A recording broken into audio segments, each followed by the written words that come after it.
Comment mieux produire sans pesticides de synthèse, tout en faisant appel aux nombreux auxiliaires des cultures bien présents dans le milieu naturel? C'est pour tenter de répondre à ces questions complexes que les chercheurs du CIRAD ont convié récemment des agriculteurs partenaires à une matinée de rencontres et d'échanges sur le sujet.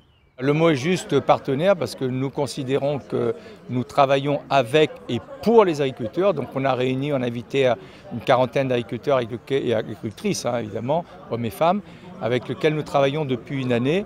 Et c'était le moment de partager des résultats issus de travaux divers et variés avec la collaboration de stagiaires, de nos techniciens. Et une fois de plus, les agriculteurs, ils sont au centre de nos activités.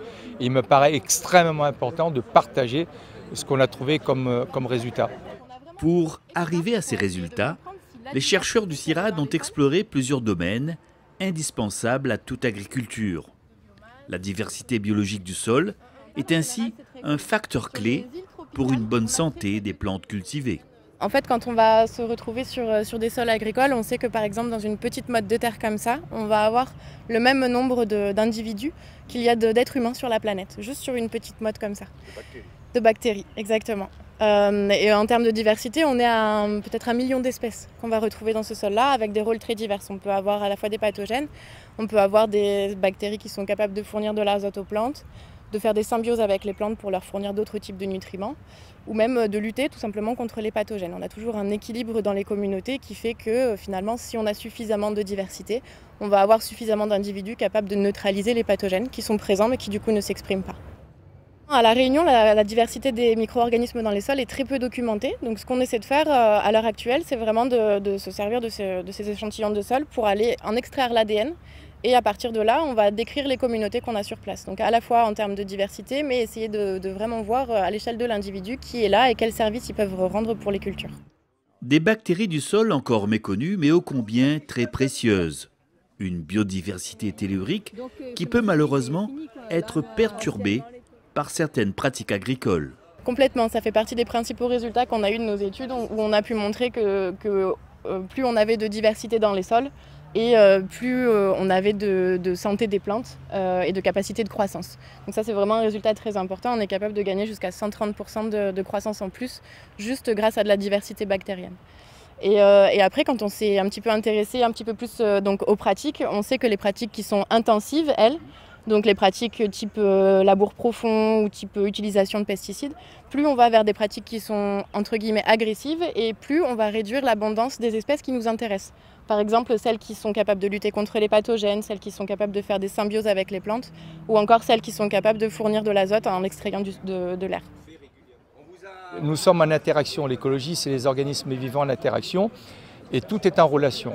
On peut perturber un peu ce système pour faire que les organismes bénéfiques, aussi bien souterrains, donc telluriques qui sont dans la terre, que ceux qui sont dans le domaine aérien, visibles ou invisibles, à l'œil nu je parle, puissent assurer des fonctions qui permettent de mieux produire, en tout cas d'avoir une production meilleure.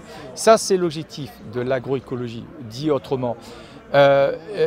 Autre chose, c'est que pour pouvoir le faire, il faut proposer des pratiques éprouvées, pour que les agriculteurs puissent choisir au travers d'un ensemble de pratiques ce qui correspond le mieux à leur contexte de production, que ce soit technique, économique, environnemental, pour pouvoir s'approprier ces pratiques, les mettre en œuvre et in fine, une fois de plus je redis, de faire bouillir la marmite à la fin du mois et d'avoir une satisfaction de faire son métier d'agriculteur ou d'agricultrice. C'est ça le sujet. Parmi les solutions étudiées par les chercheurs, pour réduire l'utilisation de pesticides, la diversification des cultures est l'une des plus prometteuses. En effet, le CIRAD développe actuellement une application pour aider les agriculteurs dans ce sens. C'est une application pour un conseil de rotation de culture ainsi qu'un partage d'informations sur les ennemis de culture. Donc elle se divise en 2 fonctionnalités. Tout d'abord, on a un calendrier qui permet de visualiser les parcelles de l'agriculteur et ensuite de conseiller l'agriculteur sur quelles sont les meilleures rotations à effectuer. Pour cela, nous nous basons sur 2 critères principaux. Donc les rotations que l'on peut apercevoir en orange vont être des rotations où on reste sur les mêmes types de familles et les mêmes types d'organes, donc ce qui est déconseillé parce que ça utilise les mêmes besoins, les mêmes ressources, par exemple du sol. Et ce qu'on peut observer en rouge, par contre, ce sont les cultures qui ont les mêmes ennemis de culture. Donc on va essayer de déconseiller ces cultures-là pour casser les cycles des ennemis, les cycles des bioagresseurs. On verra si ça fonctionne. Dans la démarche de Coccinelle, de promouvoir les auxiliaires, c'est intéressant pour nous d'avoir des outils. Et de toute façon, on est dans le même objectif de promouvoir cette agriculture plus saine, plus durable. Donc c'est quelque chose que nous, on peut conseiller et mettre en pratique avec les auxiliaires aussi que nous, on apporte sur les parcelles. Au final, ça va faciliter le travail des agriculteurs pour mettre en place les rotations nécessaires pour lutter contre les ravageurs. C'est bien cela. L'objectif, c'est de réduire la chimie dans les systèmes, puisque c'est un enjeu de société. On y tend vers, qu'on le veuille ou qu'on ne le veuille pas. Donc on espère, on l'a développé dans ce sens. On le testera et j'espère qu'on transformera l'essai comme au rugby. De même, favoriser une grande diversité d'insectes sur la parcelle permet aussi de moins faire usage de produits chimiques sur les cultures. Le principe des chaînes alimentaires, c'est ce que tout le monde connaît sur d'autres niveaux trophiques qui sont beaucoup plus visibles par tout le monde. Les gazelles mangent de l'herbe et les gazelles sont mangées par les lions. Et tout ça, ça se régule et en fait, on essaye d'appliquer les mêmes principes sur les parcelles agricoles pour réguler les ravageurs des cultures, donc qui sont des insectes. Donc ça se passe à une plus petite échelle, mais en fait, c'est la même chose. Et donc c'est ce qu'on voit ici. Donc les cultures, c'est le niveau trophique primaire de base, c'est les végétaux.